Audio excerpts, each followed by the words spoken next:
Hi అండి, నమస్తే. నా పేరు ప్రవీణ్. మీరు చూస్తున్నారు అనంత శక్తి ఛానల్. సో మనతో పాటు ఉన్నారు అనంత శక్తి వ్యవస్థాపకులు శ్రీ అనంత సాయి కృష్ణ గారు. సో లేట్ చేయకుండా కంటెంట్లోకి వెళ్ళిపోదాం, పదండి.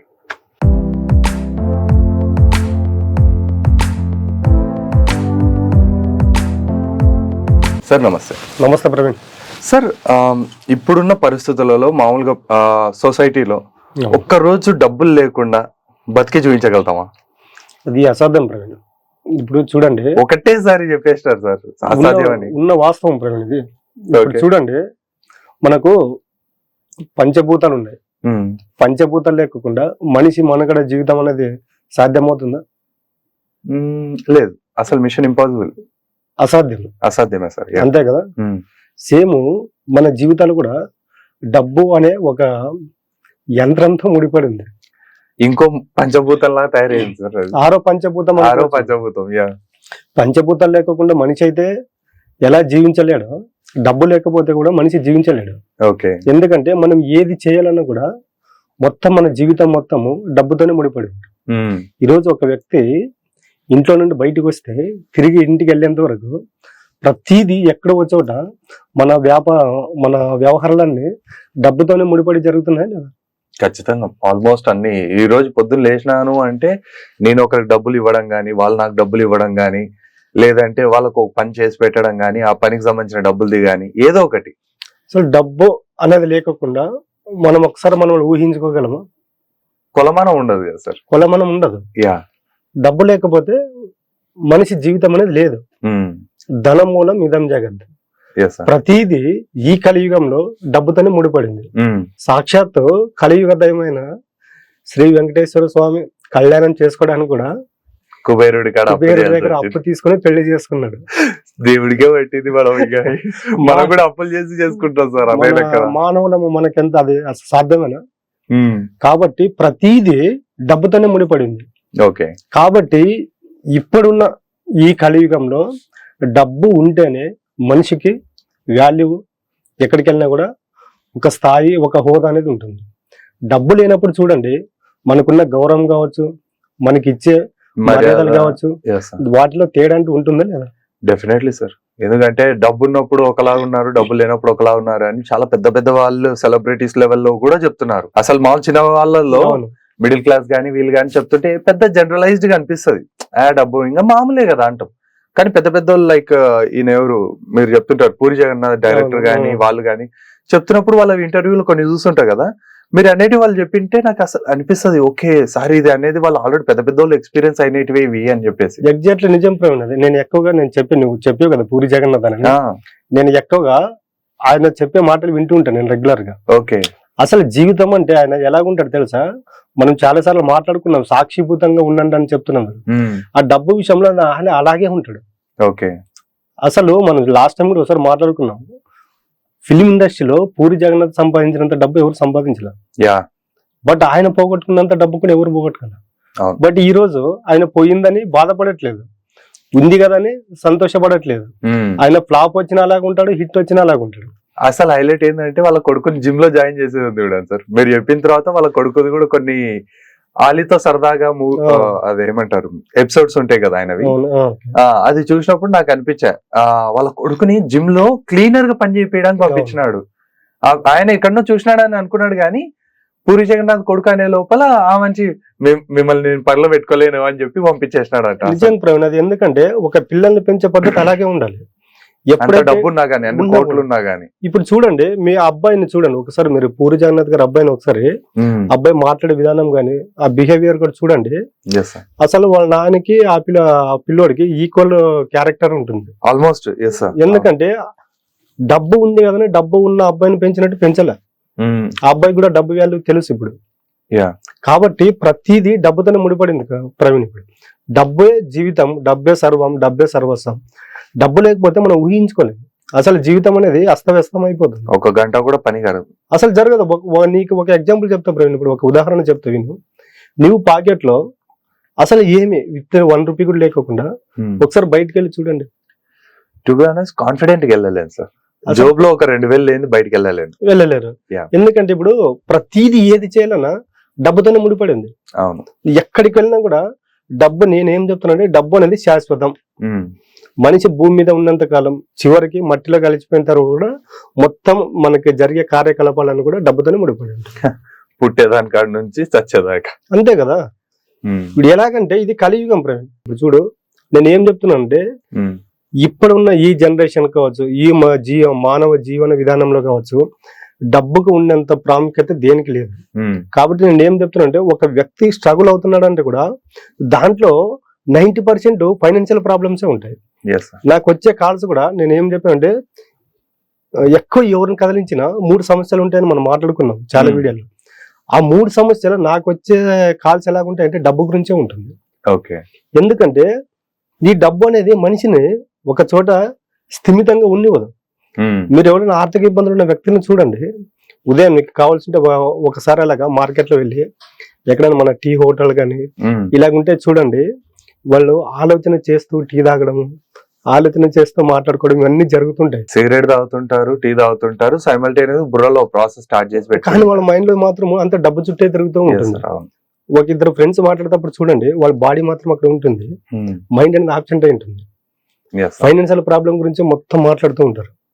కాబట్టి మనము మన యొక్క దృష్టికోణం మొత్తం ఎప్పుడైతే డబ్బు పైన పెట్టగలుగుతామో అప్పుడు ఆటోమేటిక్ గా డబ్బు వస్తుంది. మనం ఏది చేయాలనుకున్నా డబ్బుతోనే ముడిపడి ఉంది. కాబట్టి మన సమస్యలకు డబ్బే పరిష్కారం. అలా కాకుండా చాలా మంది మాట్లాడుతూ ఉంటారు బయట, డబ్బుకి ఇంపార్టెంట్ ఇస్తున్నాడు, నాకు ఇంపార్టెంట్ ఇవ్వరు, డబ్బుకి ఇచ్చిన గౌరవం నాకు ఇవ్వట్లేదంటే ఇప్పుడున్న సొసైటీ డబ్బుకే గౌరవం ఇస్తుంది. నీ జోబులో ఉన్న బరువును చూసి నీకు ఇచ్చే మర్యాద బరువు పెరుగుతుంది. కాబట్టి నేను ఏం చెప్తున్నానంటే ఫస్ట్ డబ్బు సంపాదించండి. డబ్బు ఎప్పుడైతే మన దగ్గరికి ఒక స్టేబుల్ అమౌంట్ అనేది ఉంటుందో, మనం ఆర్థికంగా స్టేబుల్ గా ఉంటామో ఆటోమేటిక్ గా మన యొక్క లైఫ్ స్టైల్ కూడా మారిపోతుంది. ఖచ్చితంగా మనకి ఏమవుతుందంటే ఎక్కడికి వెళ్ళినా కాన్ఫిడెన్స్ కూడా అలాగే పెరుగుతుంది. డబ్బులు ఇప్పుడు మనమే ఉన్నాం ప్రవీణ్, డబ్బు ఉన్నప్పుడు మన యొక్క వ్యక్తిత్వం ఎలాగుంటుంది, ఒకసారి డబ్బు మన దగ్గర లేకపోతే మన యొక్క బిహేవియర్ ఎలాగుంటుంది. టు బి ఆనెస్ట్, మామూలుగా ఇప్పుడు అంటే చిన్న సిచ్యువేషన్ ఉండిండే కాబట్టి అది ఎక్స్ప్లెయిన్ చేసి చెప్తాను సార్. డబ్బు ఉన్నప్పుడు లేనప్పుడు సిచ్యువేషన్. నేను రెస్టారెంట్ కి వెళ్ళినప్పుడు మామూలుగా టిప్ ఇస్తుంటే ఒకరు, అంటే సర్వీస్ మంచిగా చేస్తేనే ఇస్తాను, నేను ఊరికే ఇవ్వను. సో లాస్ట్ టైం వెళ్ళినప్పుడు అంటే సిచ్యువేషన్ టైట్ ఉంటాయి కదా, ఏదో ఒక మంత్ లో ఖచ్చితంగా ఒక పర్సన్ టైట్ గా ఉంటాడు. అట్లా వెళ్ళినప్పుడు డబ్బు ఉన్నప్పుడు యాటిట్యూడ్, నేను ఆ రెస్టారెంట్ కి వెళ్ళి వాటికి టిప్ ఇచ్చే విధానం కాడ నుంచి అంతా వేరే లెవెల్లో ఉండిండే. ఎప్పుడైతే టైట్ ఉన్న పొజిషన్ లో కూడా ఫ్రెండ్స్ ని తీసుకొని వెళ్ళాలా అక్కడ ఖచ్చితంగా, అంటే క్యాజువల్ గా మాట్లాడేటప్పుడు వెళ్ళి కూర్చున్నప్పుడు వాడు ఖచ్చితంగా టిప్ ఇస్తాడు అని ఎక్స్పెక్ట్ చేసేటప్పుడు నా బిహేవియర్ ఒకటి, అంటే డబ్బు ఉన్నప్పుడు ఒకలాగుండిండే నాది, డబ్బు లేనప్పుడు ఒకలాగుండిండే. డైరెక్ట్ ముఖం చాటేసుకొని పోయినట్టే అయిండే నా పరిస్థితి. కొన్ని సందర్భాల్లో రాయల్ ఫీలింగ్ కూడా ఉంటది నిజం చెప్పాలంటే, అది నేనైనా ఎవరైనా. ఇప్పుడు మన దగ్గర డబ్బు ఉంది, నీకు కావాల్సింటే ఎక్కడైనా ఒక టెస్టింగ్ చేసుకో, ఎక్కడ ఆఫీస్ లో ఉన్నప్పుడు సెక్యూరిటీ గార్డ్స్, వాచ్మెన్స్ వీళ్ళు ఉంటారు. మన పాకెట్ లో డబ్బు లేకపోయినా, పాకెట్ లో డబ్బు ఉన్నా 2 సార్లు మనం వెళ్లే విధానం చూసి, మన యొక్క డ్రెస్ సెన్స్ కావచ్చు, మన యొక్క వ్యక్తిత్వం కావచ్చు, ఏం లేకోకుండా వెళ్ళినప్పుడు చూడండి, అన్ని ఉన్నప్పుడు వెళ్ళేటే చూడండి, వాళ్ళు ఇచ్చే మర్యాద మనకు డిఫరెంట్ గా అనిపిస్తుందా? డెఫినెట్లీ సార్, భయంకరంగా డిఫరెన్స్ ఉంటుంది ఖచ్చితంగా. అదైతే ఇది ఒక్క చోటే కాదు, నువ్వు ఎక్కడికి వెళ్ళినా ఇదే ఉంటుంది. మీరు టెంపుల్ కి వెళ్ళండి, విఐపి దర్శనం ఉంటుంది. ఒక స్టేషన్ కి వెళ్ళండి, అదే డబ్బు ఉందనుకో మనకిచ్చే గౌరవం మారిపోతుంది. దేవునికి దగ్గర ఉండేది విఐపి లైనే కదా. నేను ఏం చెప్తున్నానంటే నువ్వు డబ్బు ఉంటే ఏదైనా చేయగలవు. డబ్బే సర్వం, డబ్బే సర్వస్వం. నువ్వు ఒక మంచి చేయాలన్నా కూడా డబ్బే ఉండాలి. ఇప్పుడు నేను 10 మందికి సాయం చేయాలనుకున్నాను, నా దగ్గర డబ్బు ఉంటే చేయగలుగుతాను.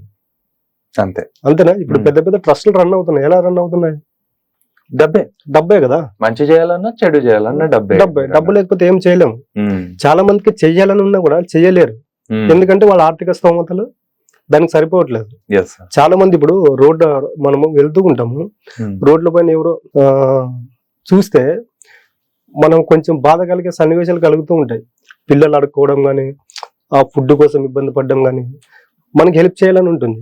పాకెట్లో డబ్బు లేకపోతే ఏం చేస్తాం? ఏం చేయాలి? అదే డబ్బు ఉన్నాడు ఏం చేస్తాడు? వాడికి ఏదో తోచిన సాయం చేస్తాడా లేదా? డబ్బు ఉంటే మనం మారుతూ మన చుట్టూ ఉన్న ఆ పరిసరాలని కొంచెం సేవ్ చేయాలనే ఆలోచన మనకు ఉంటుందా లేదా? ఖచ్చితంగా. ఇప్పుడు టాటా వాళ్ళు ఉన్నారు, వాళ్ళు అసలు చెప్తే మనం షాక్ అవుతాం. వాళ్ళ యొక్క సోషల్ ఇవన్నీ చూస్తుంటే వాళ్ళకి వచ్చే ఇన్కమ్ లో 80% ఇలాంటి వాటికి ఉపయోగిస్తారు. 60 to 80% 60 to 80% ఈ అసలు world social welfare Welfare work కోసం. సంబంధించి ఫౌండేషన్స్ రన్ Foundation. చేస్తున్నారు సార్ వాళ్ళు Foundation. పూర్తిగా. Yeah. అసలు ఇప్పుడు ఆ డబ్బు ఉన్న బట్టే కదా వాళ్ళు చేస్తున్నారు. ఈ రోజు వాళ్ళు అంతా ఎందుకు చేస్తున్నారు అంటే వాళ్ళ దగ్గర డబ్బు ఉంది. డబ్బు ఉన్నప్పుడు ఏం చేస్తున్నా అంటే మనలో ఏదో ఒక రోజు మార్పు అనేది కూడా వస్తుంది.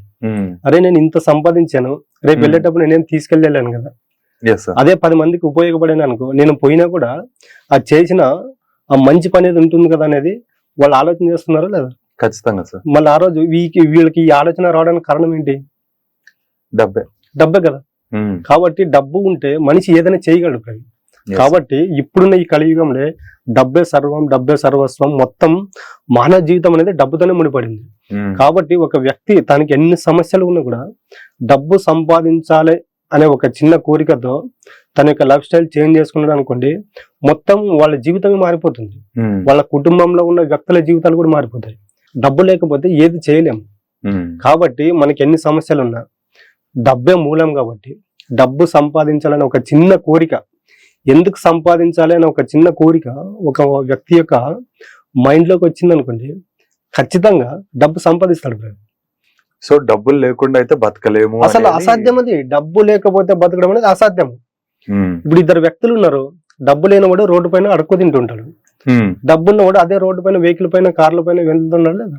అంతేలే. మరి వాడి లైఫ్ స్టైల్ కి వీళ్ళ లైఫ్ స్టైల్ కి డిఫరెంట్ ఏంటి? డబ్బు. కాబట్టి డబ్బు అనేది ధనం మూలం ఇదం జగత్. మనుషులకు అవసరమైన పంచభూతాలు ఎలాగో డబ్బు కూడా అలాగే. కాబట్టి మనం తీసుకునే శ్వాస ఎంత ఇంపార్టెంట్ వ్యక్తికి డబ్బు కూడా అంతే ఇంపార్టెంట్. ఇప్పుడు చూడండి, మనం శ్వాస తీసుకుంటున్నామని మనకు తెలియదు, అది ఆటోమేటిక్ గా జరిగిపోతుంది. కానీ డబ్బు అలా కాదు కదా, నిత్యం మనం డబ్బును గుర్తు చేసుకుంటూనే ఉంటాం. దానికంటే ఎక్కువైపోయింది. అసలు పంచభూతాలు ఎవరు గుర్తించట్లేదు, ఎందుకంటే ఆటోమేటిక్ గా మనకు ఫ్రీగా దొరుకుతున్నాయి కాబట్టి. డబ్బు ఫ్రీగా దొరకదు కాబట్టి మనిషి డబ్బు గురించి ఆలోచన చేస్తుంటాడు, డబ్బు గురించి తపన పడుతూ ఉంటాడు, డబ్బుని ఎలా సంపాదించాలని అదే దాంట్లో ఉంటాడు. కాబట్టి ఒక వ్యక్తి ఏది చేయాలనుకున్నా తన జీవితం మొత్తం డబ్బు చుట్టే తిరుగుతూ ఉంటుంది. కాబట్టి డబ్బు సంపాదించాలనే కోరిక ఎప్పుడైతే బలంగా ఉంటుందో ఆటోమేటిక్ గా డబ్బు అనేది మన దగ్గరికి వస్తూ ఉంటుంది. బట్ రావడం లేట్ అవచ్చేమో కానీ మనం ఒక దానిపైన స్థిరంగా ఉంటే మాత్రం డబ్బు అనేది ఖచ్చితంగా వస్తుంది. కాబట్టి ఇప్పుడున్న సమాజంలో నేను చెప్పదలుచుకుంది ఏమంటే, ప్రతి దానికి డబ్బే మూలం, డబ్బే సర్వం, డబ్బే సర్వస్వం. కాబట్టి మన ఆర్థిక స్థితిగతులు మారాలన్నా, మన కుటుంబం మంచి జీవితాన్ని ఇవ్వాలనుకున్న మన కుటుంబంలో ఉన్న వ్యక్తులకు డబ్బుతోనే ముడిపడింది. కాబట్టి డబ్బు సంపాదించాలని ప్రతి ఒక్కరు కోరుకోండి. ఆటోమేటిక్ గా వాళ్ళ యొక్క మిగతా ఏవైతే ఉన్నాయో ఈ డబ్బు ద్వారా అన్ని వాళ్ళ జీవితాలకు రావడం అనేది జరుగుతుంటుంది. చాలా బాగా చెప్పారు సార్. సో చూసారు కదండి, డబ్బు లేకుండా ఒక్క రోజు బతికి చూపించగలుగుతామా అంటే ప్రస్తుతానికైతే లేదా అనే సార్ సమాధానం. సో ఈ వీడియో మీకు నచ్చినట్లయితే ఖచ్చితంగా లైక్ చేయండి. మరి ముఖ్యంగా ఈ వీడియో ఎవరికైనా షేర్ చేయాలనుకుంటే నిర్మోహమాటంగా షేర్ చేయండి. సో March 4th వచ్చేసి సార్ వాళ్ళు క్లాసెస్ కండక్ట్ చేస్తున్నారు. సో దానికి సంబంధించిన డీటెయిల్స్ తెలుసుకోవాలనుకుంటున్నారు అంటే డిస్ప్లేలో కనిపిస్తున్న నెంబర్ కాల్ చేసేసి మరిన్ని డీటెయిల్స్ అయితే మీరు తెలుసుకోగలుగుతారు. అంతటితో సెలవు తీసుకుంటూ మీ ప్రవీణ్ సైనింగ్ ఆఫ్.